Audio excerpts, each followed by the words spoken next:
Bonjour à toutes et bonjour à tous. Ravi de vous retrouver sur notre université virtuelle panafricaniste, votre chaîne qui vous apporte des informations sur l'histoire de l'Afrique précoloniale, coloniale, post-coloniale, sur les grands Africains, les grandes figures historiques de l'Afrique et de sa diaspora, mais aussi des analyses sur la politique africaine contemporaine. Aujourd'hui, je vais revenir avec une petite chronique, cette fois-ci pour parler un peu du nouveau président du Sénégal, élu le 24 mars 2024, à son excellence Bassirou Diomaye Diakhar Faye. Alors, pas pour parler de l'élection, de son contexte, mais simplement pour lui envoyer un petit message que j'intitule ici « Les 7 catégories de personnes que le président Diomaye doit éviter à tout prix ». Alors, j'ai choisi de faire cette petite chronique aujourd'hui parce que sur mon autre chaîne YouTube, le lundi 8 avril dernier, dans la presse sénégalaise, il était question de vraiment des problèmes qui ont eu lieu, notamment que l'argent manquait un peu dans les caisses, etc. Je ne rentre pas dans ce débat ici, mais je me suis dit qu'il faut éviter certaines personnes pour que le président Diomaye Faye puisse respecter son programme qu'il a porté au pouvoir avec l'adhésion massive des Sénégalais. Alors, donc, j'ai détecté 7 types de personnes qu'il doit éviter. Première catégorie, les griots, les laudateurs, les troubadours, les flatteurs qui pullulent dans la société sénégalaise. Ces gens-là vont, s'il les écoute, s'il se laisse faire, vont lui être très très nuisibles. C'est des gens qui mangent à tous les râteliers, qui ont la bouche, qui disent de belles paroles, qui disent de belles choses, qui sont capables de te transporter au 7e ciel, parce qu'ils ont l'art de parler, de flatter, de toucher ta sensibilité. Mais il faut être fort pour les résister et pour ne pas les écouter. Et c'est des gens qui mangent à tous les râteliers. La citation dans le livre Le Corbeau et le Renard de Jean de La Fontaine que nous avons lu, mais aussi peut-être qui est tiré de l'histoire longue, ancienne du monde. Certains disent que Jean de La Fontaine l'a pris ailleurs, notamment dans les histoires africaines ou afro-négro-égyptiennes. Que tout bon laudateur vit aux dépens de celui qui l'écoute. Tout bon flatteur vit aux dépens de celui qui l'écoute. Donc, Monsieur le Président, n'écoute pas les flatteurs. Ils vont venir, ils vont te dire des belles paroles. Ils vont manier la langue. Par exemple, au Sénégal, je les entends te dire « ça y est, mon ligué ». Ça y est, mon ligué, c'est une expression très populaire au Sénégal. C'est ta maman qui a travaillé. Voilà, c'est pour cela que tu es là. C'est juste ta maman qui a travaillé. Écoute pas ça, c'est pas vrai. C'est pas que ta maman qui a travaillé. Toutes les mamans du monde ont travaillé pour les enfants. Mets ça de côté, cher président. Ils vont te dire, comme dit le proverbe Wolof, Ligéinde Agnum Dom. Ligéinde Agnum Dom. Ça veut dire le travail de la maman et c'est le futur repas. Je ne sais pas comment traduire ça, de l'enfant. Donc, c'est des paroles qui vont, en les écoutant, tu vas faire des mauvais choix. Ne les écoute pas. Ils vont te dire aussi que tu es le plus béni, c'est ta bénédiction de tes parents qui t'a amené là. Tu n'es pas plus béni que personne, Monsieur le Président. Tout le monde est béni, tous les parents ont béni leurs enfants. Tu n'es pas plus béni que personne. La réalité, elle est là, le contexte, il est là. Le Sénégal a besoin de changement. Le régime précédent a commis énormément de fautes, a commis énormément de violences, d'injustices, notamment envers Sonko, qui était très populaire. Ils l'ont empêché de participer aux élections et Sonko a porté son choix sur toi, ce qui était très rare d'ailleurs, parce qu'en général, quand on élimine un candidat, il n'y a pas de représentant. Ça s'est arrivé sous Karim Wade, ça s'est arrivé sur Khalifa Sall. Ils n'ont pas choisi de successeur. Ici, Sonko a été beaucoup plus intelligent. Il est allé au-delà de tout et il t'a choisi. Et les Sénégalais ont suivi ses recommandations et ils ont voté pour toi sans te connaître. Hein? Moi, je ne vous connaissais pas vraiment, sans que vous avez été mis en avant par Sonko. Si Sonko avait choisi d'autres personnalités aussi, je voyais des gens aussi comme Dambodj, par exemple, même s'il n'est pas dans le PASTEF, qui quand même s'est montré vraiment très digne et a porté le combat. Si Sonko avait choisi celui-là, ça va être la même chose. Il va être président aujourd'hui. Si Sonko avait choisi des gens comme Guy Marius Sagna, hein, qui étaient prêts à mourir pour lui quand les policiers le tabassaient dans les voitures, vous vous rappelez de cette image-là? Si Sonko avait choisi Guy Marius Sagna, il serait là, président de la République du Sénégal aujourd'hui. Si Sonko avait choisi Birame Souleye Diop, qui est le ministre du pétrole et de l'énergie, il serait là. S'il avait choisi Malik El Malik Ndiaye, ce serait la même chose. Hein? S'il avait choisi Maïmouna Bousso, cette brave dame, cette Amazone, hein, qu'on l'a vu de toutes ses forces, hein? Si Sonko avait choisi celle-là, on aurait aujourd'hui pour la première fois une dame à la tête de nos pays. Les gens vont suivre. Hein? S'il avait choisi des gens comme Guirassy, Cheikh Tidiane Dièye, tous ces gens-là allaient être présidents. Donc, ce n'est pas une affaire de bénédiction, ce n'est pas une affaire de mieux que qui, c'est une affaire de réalité politique, de contexte, et les gens ont suivi ce vote et ils vous ont voté massivement. Donc, écoutez pas les gens qui vont venir vous dire du n'importe quoi, comme on l'entend très souvent dans la société sénégalaise. Des gens qui ne veulent pas travailler, qui sont paresseux, qui veulent vivre toujours aux dépens des autres. Cette mentalité-là, moi, j'ai voyagé beaucoup dans le monde. C'est une mentalité que je vois beaucoup en Afrique de l'Ouest et notamment au Sénégal. Parce qu'ils ont travesti le rôle des griots, le rôle de la tradition orale, qui était quelque chose de noble, des conseillers qui apportaient des bonnes informations. Ils ont vraiment rendu ça comme un moyen de s'enrichir, d'être riche.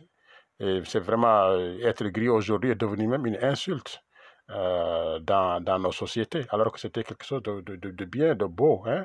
Quand je pense à Demba War Sall, le griot de Lat Dior, qui était là sur son cheval en train d'encourager les armées au front, en train d'encourager Lat Dior à résister contre la colonisation. Coûte que coûte. Ça, c'est des bons griots. Mais aujourd'hui, ces griots qui sont là en train de parler, qui demandent de l'argent, il ne faut pas les écouter. S'il vous plaît, Monsieur le Président, ne faites pas cette erreur-là. Ça, c'est la première chose que je voulais vous dire. Donc, surtout, ne pensez pas que vous êtes président parce que vos parents sont meilleurs que les autres. Vos parents, je vous dis une fois de plus, ne sont pas meilleurs que les autres parents de tous les autres Sénégalais. Hein. Donc, évitez ça. Ces gens-là, si vous les écoutez, les griots, les flatteurs, les laudateurs, toutes sortes de troubadours, ils vont vous être néfastes, nuisibles. Et ils ont été néfastes à tous nos systèmes politiques jusque-là. Senghor avait écouté à un certain moment, Diouf avait écouté aussi certains, Wade, tout ça, ça a entraîné des conséquences. Aujourd'hui, on sait que Macky Sall a beaucoup écouté et ça n'a pas été vraiment quelque chose qui leur a porté bonheur. Donc, faites une rupture totale avec ces gens-là. Vous êtes là pour tout le Sénégal. Donc, ça, c'est la première catégorie de personnes à éviter. Deuxième catégorie, Monsieur le Président, que vous devrez éviter, ce sont ceux qui vont vous apporter la fibre, la sensibilité ethnique. L'ethnicité est très dangereuse en Afrique.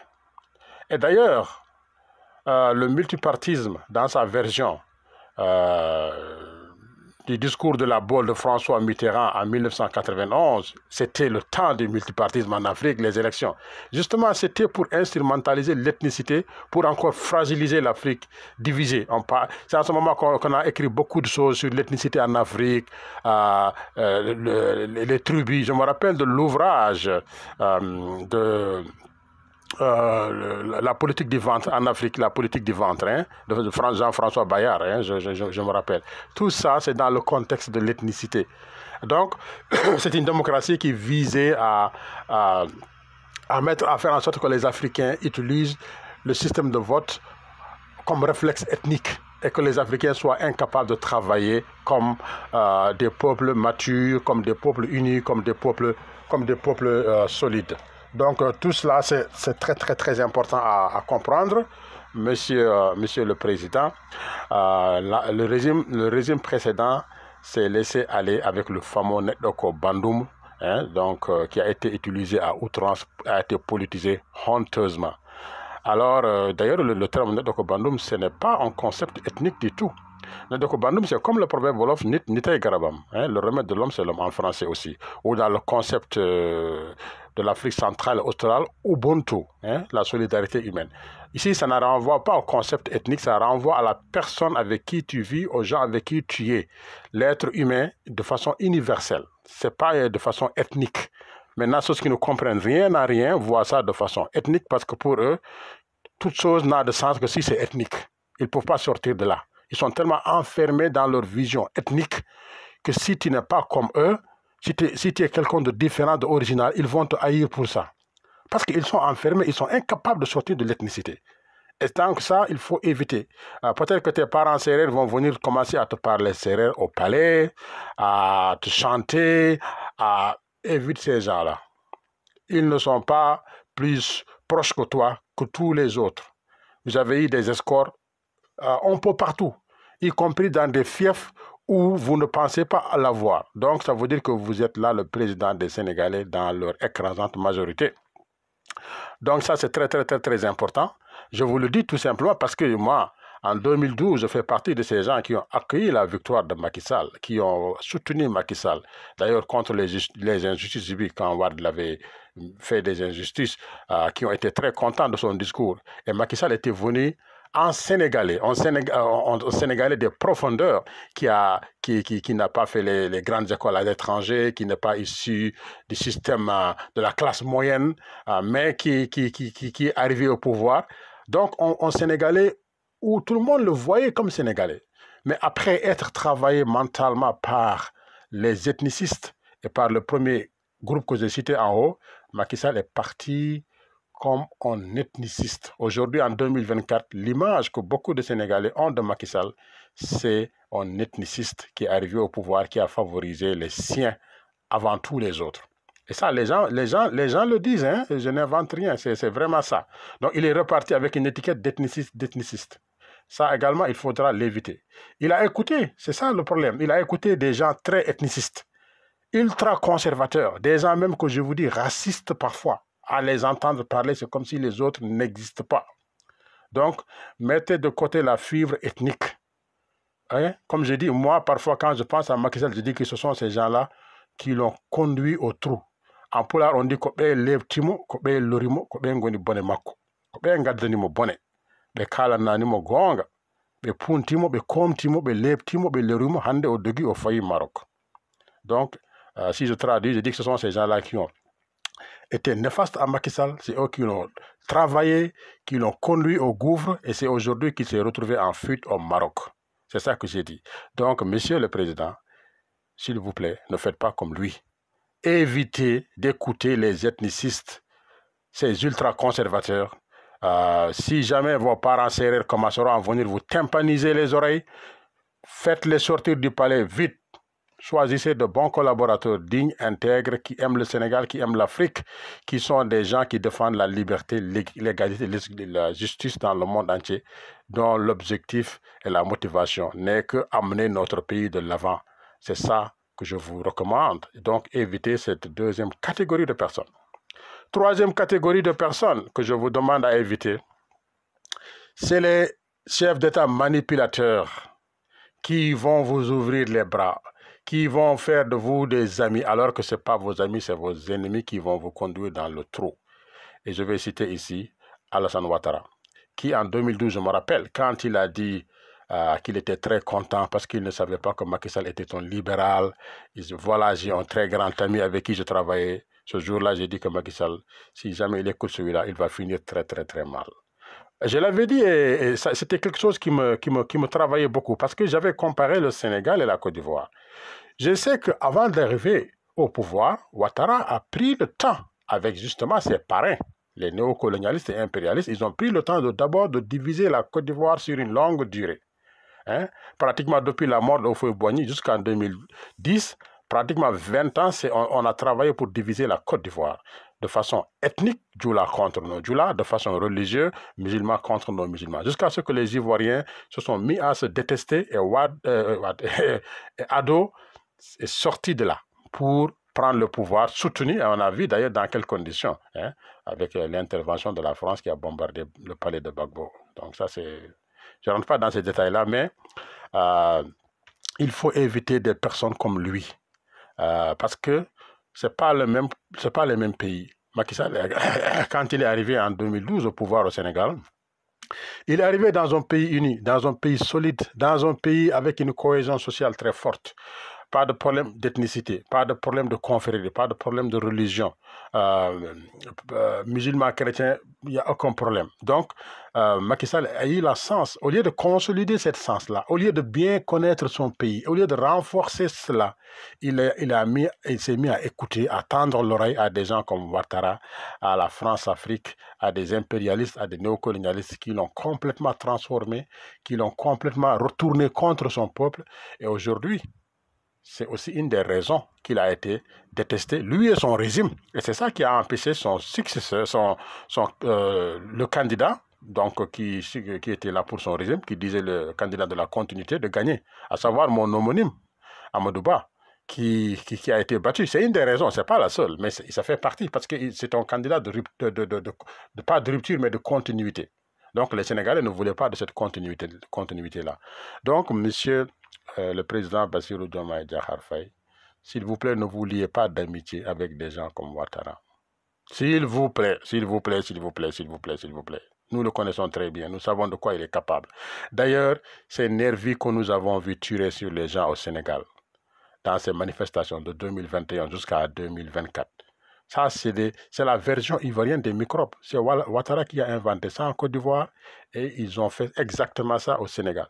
Il y a eu toujours des partisans, des clans qui se sont battus, parfois avec des machettes et tout, dans nos scènes politiques. Mais cette affaire de nervis avec des pick-up, des armes, qui tirent, ça n'a pas existé. Et ça porte la marque indélébile de l'influence de Ouattara sur Macky Sall.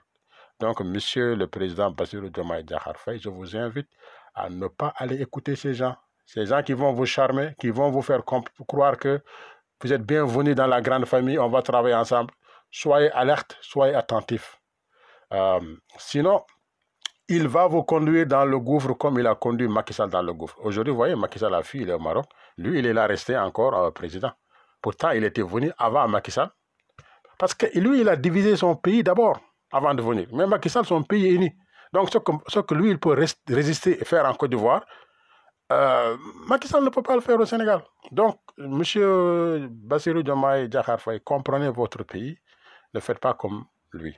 Quatrième type de personne que vous devez éviter ici, il faut comprendre qu'aujourd'hui en Afrique, notamment en Afrique francophone ou en Afrique de l'Ouest, il y a un vent contre le système de la France-Afrique. Et aujourd'hui, à la tête de la France, vous avez le président Macron qui incarne cela. Et le président Macron, malgré quand même sa personnalité, il montre que c'est pas... moi, je le crois, c'est vrai. Macron, c'est pas quelqu'un qui déteste les Africains. Il n'est pas raciste. Macron, je pense même c'est un Français qui pourrait même vivre avec une famille africaine ou avec un Africain toute sa vie. Il est ouvert sur ça. Macron, vraiment, moi, je l'ai vu lors de la victoire même de la France à la Coupe du Monde en Russie, après avoir battu la Croatie. Comment Macron sautait avec les Paul Pogba, tous ces jeunes Africains. Beaucoup de présidents français ne seraient même pas capables de faire ça. Ils vont mettre une distance énorme. Macron n'a pas fait ça. Il aime les Africains, pour dire, mais c'est un gars qui représente les intérêts des multinationales, des compagnies et tout ça. Mais ce n'est pas ça le problème. Moi, le problème dans tout ça, c'est que Macron, il a un style qui agace beaucoup les Africains et qui ont fait sorte que les Africains l'ont détesté. Je ne sais pas s'ils le réalisent ou pas, mais ça fait partie que beaucoup d'Africains l'ont détesté. Pourtant, il est jeune, il aurait pu être plus accepté et aimé par les jeunes Africains. Mais le fait qu'il a un style qui agace, ça lui a aussi coûté un peu cher. Par exemple, je peux citer quelques exemples. Hein. C'est toujours bien de parler, mais il faut appuyer avec des exemples pour que nos propos soient beaucoup plus clairs. Quand je repense à 2021, avec ce qui s'est passé au Tchad, l'assassinat d'Idriss Déby, Macron est allé en N'Djamena au Tchad pour adouber Mohamed Kaka Déby, foulant au pied la constitution du Tchad. Et ça, ça a vraiment été vécu comme une ingérence, mais grave. Tout le monde était triste, tout le monde était même pas plus que triste, était humilié, en colère contre ça. De quoi se permettait-il d'aller adouber un président dans un pays dont les affaires doivent être réglées par les Tchadiens, par la Constitution? Vous voyez, ça a agacé beaucoup d'Africains de la diaspora et du continent, surtout le courant montant des panafricanistes. Deuxième chose que Macron a fait qui a beaucoup agacé les Africains, c'est que parfois, il ne respecte pas trop les gens et puis il se permet des commentaires qui sont vus comme des moqueries, par exemple. Par exemple, Roch Marc Christian Kaboré, quand il a reçu Macron à son palais à Kosiam, aussi ils ont fait une conférence. Lors de la conférence, on le voyait taper sur l'épaule de Kaboré. À un moment, l'électricité a coupé. Il disait que c'est pas... Il commençait à se moquer en riant, en disant voilà, il n'a pas fait son travail. Vous voyez ça c'était vraiment lamentable. Les gens étaient remontés. Je pense d'ailleurs à la réaction du chanteur ivoirien Alpha Blondy, qui a fait une sortie en traitant Macron de quelqu'un qui est mal élevé, quoi. Vous voyez un peu? Donc ça, c'est terrible. Peut-être que Macron est niaisé, il riait, mais ça ne se fait pas. Donc ça se retournait contre lui. L'autre chose aussi qu'il a faite, peut-être qu'il pensait bien faire, ou en tout cas une politique qui allait lui payer, mais qui n'a pas payé du tout, c'est son sommet de Montpellier. Il se réveille un matin, il programme un sommet au mois de juillet à Montpellier pour réunir la jeunesse africaine, pour parler de l'Afrique. Mais au nom de quoi vous réunissez la jeunesse africaine? Si vous parlez de l'Afrique, parlez avec les États, avec les dirigeants, avec les autorités africaines. Choisissez des gens, on ne sait pas d'où ils sortent, comment vous les avez cooptés, vous parlez de l'Afrique. Ça a été vu comme un manque de respect, comme une humiliation envers l'Afrique. Et ça aussi, franchement, ça a été fatal pour Macron dans sa perception par les opinions africaines. Je peux encore ajouter, hein, par exemple, il a eu une chicane avec Tshisekedi en pleine conférence. Ils se sont répondus, parlé, vous voyez, ça c'est mal vu également, ça ne fonctionne pas. L'autre chose, la question du terrorisme au Mali, on a vu tout le soutien de la France et de Macron aux terroristes, hein, avec tout ce qui s'est passé. Tout. Hein, ça, c'est la politique française en Afrique aussi qui s'est retournée contre elle. Autre chose, c'est l'instrumentalisation de la CEDEAO. À chaque fois qu'ils veulent attaquer un pays africain, Macron parle à la place de la CEDEAO. Hein? Avant même que la CEDEAO ne se réunisse pour donner ses directives, il a dit ça. Oui, la CEDEAO va dire ça, la CEDEAO va faire ça. Tout ça rendit les Africains malades. En tout cas, les Africains conscients. Hein? Parce qu'il y en a qui dorment encore, ils ne vont rien comprendre, ils ne vont rien savoir. Ils sont en train de ronfler comme s'ils sont au XVIIe siècle ou au XVe siècle, alors que le monde est au XXIe siècle. Ceux-là, je ne parle pas d'eux, je parle des conscients, des informés, des gens qui connaissent la réalité des choses. Vous voyez? Donc Macron a aggravé son cas. Pourtant, comme j'ai dit, ce n'est pas le style du président français méchant, raciste. Macron n'est pas méchant. Sarkozy, oui. Sarkozy qui est arrivé au Sénégal traitant les Africains qui n'ont pas d'histoire. Macron ne va jamais faire ça. Macron ne va jamais aller dans l'université africaine devant des étudiants dire que l'Afrique n'a pas d'histoire, que l'Afrique, etc., etc. Vous voyez? Mais son style, une fois encore de plus, son style n'était pas bon. Donc, Monsieur le Président Diomaye Diakhar Faye, il faut t'allier avec des gens qui ont un style correct, respectueux envers l'Afrique. Sinon, toi aussi, tu vas encaisser la haine et les frustrations de ces Africains. Si tu t'allies avec Macron, que les Africains détestent Macron, par la même occasion, ils vont te détester. Tu vas perdre à la fois sur le continent et dans le pays, parce que c'est lié. Il y a beaucoup de Sénégalais, c'est des panafricanistes qui militent pour le panafricanisme, hein, qui militent pour la sortie du franc CFA, le départ des bases militaires françaises, voilà, contre la France-Afrique. Donc, si vous ne connaissez pas cela, ben, vous allez encore avoir des problèmes. Hein. Voilà. L'autre type de personne, cinquième type de personne à éviter, c'est vraiment ces présidents de la CEDEAO qui franchement ne représentent rien dans notre sous-région. On les a vus, ils sont minables, ils sont là, c'est comme si c'était des gamins, on les traîne de gauche à droite, Paris, New York. Ils ne sont pas capables de réfléchir, de mettre l'Afrique en avant. Ils sont prêts à aller mener une guerre contre le Niger, un pays voisin. Vous vous rendez compte? Hein? La France vous dit allez attaquer le Niger. Il y avait Macky Sall, Ouattara. Vous voyez, Macky Sall, quand même, il a payé tous ses pots cassés. Hein? Vous voyez, Macky Sall, comment il a fini? Sa position sur le Niger aussi, ça n'ai pas parlé, mais ça explique. Hein? Et si ce n'était pas la réaction du Mali et du Burkina Faso qui ont dit, si jamais vous attaquez le Niger, vous nous attaquez et ce sera la guerre, troisième guerre mondiale en Afrique de l'Ouest. Si ce n'était pas le Mali et le Burkina Faso, ils allaient attaquer le Niger, tuer des millions de personnes au Niger. Mais pourquoi? Ça, on nous parle de démocratie alors qu'ils ont enlevé un président corrompu qui était là de connivence avec les terroristes. Hein? Vous voyez ça? Donc, Monsieur le Président Bassirou Diomaye Diakhar Faye, je ne veux pas rester longtemps sur ces choses-là. Soyez avec des dignes présidents, des dignes chefs d'État africains qui sont aimés par les opinions africaines. Et ces gens-là, en ce moment, moi, je vois les dirigeants de l'AOS. Et dans une moindre mesure, celui de la Guinée-Conakry. Goïta, Traoré, Tchani sont les plus populaires en Afrique de l'Ouest en ce moment. Et d'ailleurs, vous l'avez vu lors de la prestation de serment. Quand vous lisiez vos discours, Monsieur le Président, vous avez cité tellement de noms, mais à chaque fois que vous avez commencé à citer un nom de la délégation de l'AOS, les gens ont ovationné. Vous avez commencé par Doumbia. Les gens ont ovationné parce que Doumbia, même s'il n'est pas dans l'AOS, il a quand même refusé d'être utilisé contre l'AOS, contre le Mali surtout. Hein? Il a laissé son port ouvert au Mali. Les gens ont ovationné Malik Diaw, qui représentait la délégation du Mali. Ils ont ovationné Bougouma, hein, du Burkina Faso. Il n'y avait pas le gars du Niger, mais s'il était là, ça va être la même chose. Tous les autres, même quand vous prononcez leur nom à haute voix, il n'y a personne qui les applaudissait. On pouvait entendre les mouches voler dans la salle.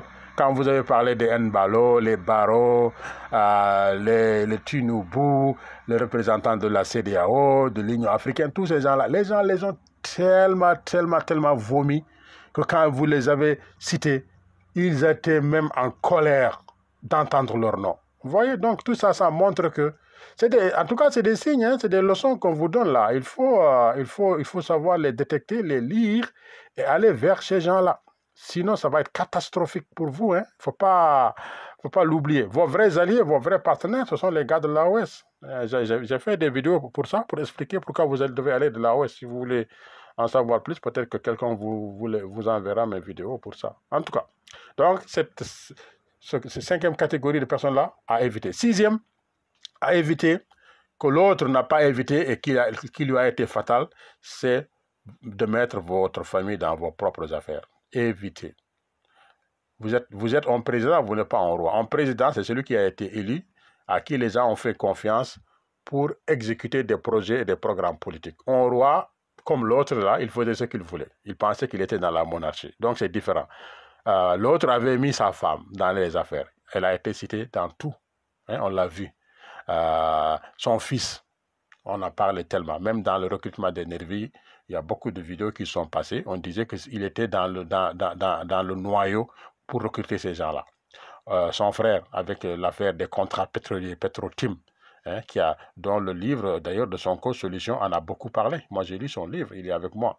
Il a été aussi cité dans l'affaire des 49 mercenaires. Hein. Vous vous rappelez, la compagnie qui était au Mali, son nom est sorti. Hein, donc, vous voyez, il y a son oncle également, il y a son beau-frère, ministre depuis son commencement jusqu'à la fin, son griot, hein, multimilliardaire, son clan, ses proches, bref, la liste est longue. Donc vous, Monsieur le Président Bassirou Diomaye Diakhar Faye, vous n'avez pas été élu pour faire ces erreurs-là. Pensez pas qu'on va vous le pardonner. Hein? Nous qui vous soutenons là aujourd'hui, vous commettez des erreurs, on va vous cogner dur sur la tête. Hein? Ne croyez pas que nous sommes là à adouber sur vous. Nous, on n'aime personne. Hein? On aime le pays, on aime l'Afrique. Et on est prêt à être détesté y compris par nos propres familles. Nous, on s'en fout. Même si nos propres familles nous détestent, nous ne nous aiment pas. Ça ne nous fait rien. Nous, on a choisi pour l'Afrique. On a choisi pour aider nos pays. Parce que l'Afrique a tellement été humiliée, a été exploitée. Les Africains sont les derniers de ce monde. Nous voulons que ça change. C'est tout. Donc, ne pensez pas que on va vous laisser la vie facile là, faire comme les autres sans rien dire. Si vous déviez un peu, vous allez voir, on va vous cogner plus dur que nous avons cogné sur le régime précédent. Moi, quand je supportais Macky Sall en 2012, les gens n'ont jamais imaginé que je pouvais le critiquer un jour. Ils ne pouvaient même pas imaginer. Mais voilà, quand il a commencé à dévier, à partir de 2014, 2015, 2016, là, j'ai commencé à taper sur lui. Et ça m'a valu beaucoup d'ennemis, y compris des gens qui étaient proches de moi, et je le sais. Eux, ils savent que je ne le sais pas, mais moi, je le sais, ils m'ont détesté à cause de ça. Tant pis pour eux, ça ne me fait rien. Votre amour, là, gardez pour vous. Moi, je ne cherche pas à être aimé. Je cherche à être respecté, à avancer, à être efficace dans ce que je fais. Et je demande aussi au président Diomaye de ne pas chercher à être aimé, de chercher à être efficace. Les gens qui, de toutes les façons, quelqu'un qui ne vous aime pas là, vous ne pouvez rien faire pour qu'il vous aime. Et ne cherchez pas à être aimé, cherchez à être efficace. C'est ça le plus important. Surtout pour un président, pour un dirigeant. L'amour, vous l'avez déjà, parce que les gens vous ont élu au premier tour avec plus de 54%. Donc, vous êtes le plus aimé du Sénégal en ce moment. Donc, ne cherchez pas autre chose. Vous voyez? Voilà. Donc, je pense que j'ai beaucoup parlé, comme d'habitude, je parle beaucoup. Mais c'est important et moi, je voulais attirer votre attention. C'est tout. C'est juste pour vous aider à ma façon, vous conscientiser. Voilà, on va mettre ça dans nos façons de communiquer, de véhiculer, de sensibiliser, de conscientiser. Nous, c'est ça notre travail. Nous ne sommes pas des ingénieurs dans des domaines très approfondis pour apporter nos expériences, vous les donner. Nous sommes des gens qui faisons de la recherche, des enseignants, des écrivains, des gens qui conscientisent les Africains qui en ont vraiment besoin, qui décolonisent les mentalités des Africains. Un peuple éveillé, un peuple conscient et un peuple, c'est ça l'arme la plus efficace d'avoir pour un pays. Donc nous travaillons beaucoup sur ça. Mais ne pensez pas que parce que nous vous soutenons, nous vous aimons plus que les autres. Moi, je ne t'aime pas plus que les autres, hein, monsieur le président de la République. Ne pense pas que je t'aime plus que Macky Sall ou que plus que Wade ou plus que Diouf. Vous tous, je ne vous aime pas. Moi, j'aime le Sénégal, j'aime l'Afrique. Si vous faites de bonnes choses pour le Sénégal et l'Afrique, je vous soutiens. Si vous faites de mauvaises choses, je vous tape dur. Quoi que ça arrive, même si je rentre au Sénégal, là, vous me mettez dans, je sais pas, n'importe où vous voulez, là, c'est pas mon problème. Au moins, j'ai fait mon rôle, j'ai fait ma part, ok? Donc, aujourd'hui, je vous souhaite bonne chance, je vous souhaite bonne réussite. Vous avez été plébiscité, les gens sont contents. Comme on dit, on attend le maçon au pied du mur. Donc, évitez de faire comme l'autre là. Vous avez vu, il a pris l'avion, il a fui. C'est vraiment... Moi, quand j'ai vu cette image-là, j'ai comme vraiment pleuré, quoi. J'ai ressenti beaucoup de tristesse. Voilà quelqu'un qui se croyait le bon Dieu sur terre, le roi, qui... Hein, on avait même mis des listes, hein, des gens qui, dès qu'ils le critiquent, ils retournent au Sénégal, on les prend. Vous voyez, aujourd'hui, c'est lui qui sort du pays, qui fuit. Nous, on peut rentrer comme on veut, mais lui, il ne peut pas revenir. Voyez comment le bon Dieu règle les choses parfois quand il a besoin de les régler. Voilà. C'est Macky Sall qui a empêché les gens de quitter la diaspora, de revenir au Sénégal. Maintenant, c'est lui qui quitte pour aller à la diaspora et il ne peut plus revenir au Sénégal. Quelle leçon de vie. En tout cas, donc je vais m'arrêter là, monsieur le président. Évitez donc ces types de personnes. C'est 7 types de personnes que je vous ai cités. Et ils vont vous être néfastes. Soyez même pas gentils avec ces personnes-là. Soyez même pas gentils. Il y en a d'autres types, hein, mais je m'arrête là. Donc, dans vos commentaires, si vous avez d'autres types de personnes à ajouter, mettez-les, s'il vous plaît. Voilà, nous sommes là pour débattre, pour parler, pour nous informer, pour nous sensibiliser et pour aider notre université virtuelle à aller de l'avant.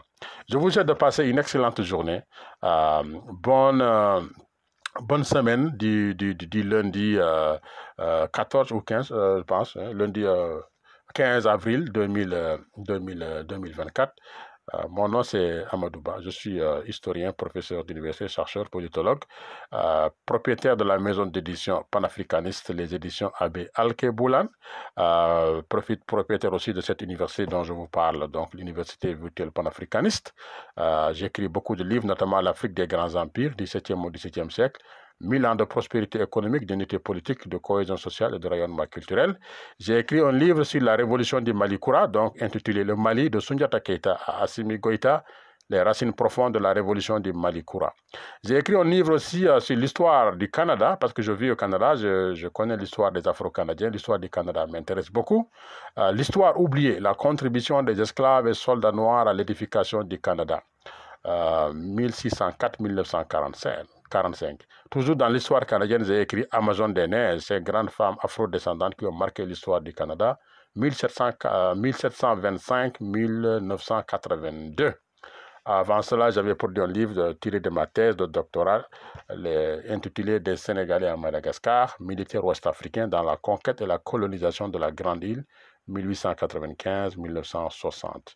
Et d'autres petits livres pour la jeunesse aussi, africaine, afro-descendante, pour leur donner des outils pédagogiques de leur histoire, notamment John Ware, le cowboy noir de l'Ouest canadien, ou James Douglas, hein, le père fondateur, etc., etc. Voilà, je vous souhaite de passer une excellente journée. Merci beaucoup. À bientôt. Au revoir.